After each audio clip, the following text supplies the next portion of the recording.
Okay, it's now been more than 24 hours since we did our priming.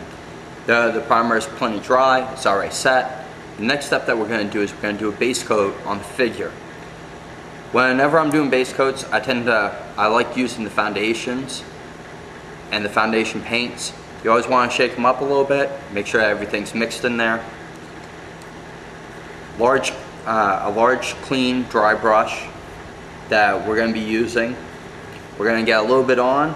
Now with this, we don't have to be extremely careful as we paint, because this is a base coat that's going to basically cover the entire figure, or at least all the areas where their armor is going to be on the Marines. And because we already know ahead of time what color scheme we're going to have, we know that 90% of the Marine is going to actually be a base color of blue.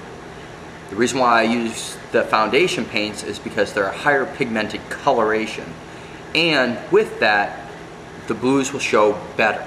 And with the white background, with the white primer already, it'll make everything look a little bit lighter. Now don't worry about the fact that the foundation paint, when it first goes on, looks really dark. As we layer it and add more paint to it, you'll see a lot better results happening from it, but we still have a ways to go before we get there. So we're going to go right down to painting the miniature.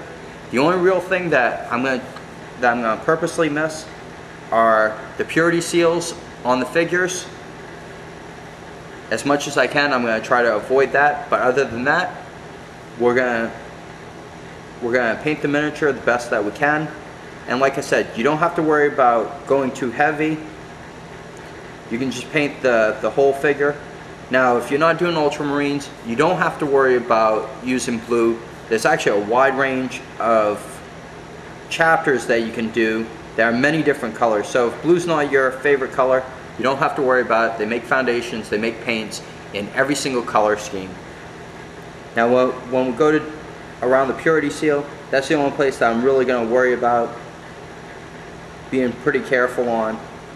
One thing that we want to do with this is when you have a section painted and most of the paint's off your brush, go over the section a little bit, take any of the excess off, and you can always put it onto another area.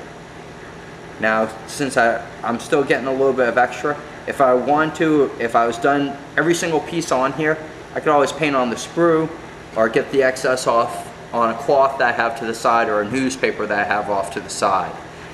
But you'll see once we get all this painted up just how good that this is going to look. We want to make sure that we can tilt the sprue, get as much of the area painted as possible, and then after we do that, we're ready to go on to our next step.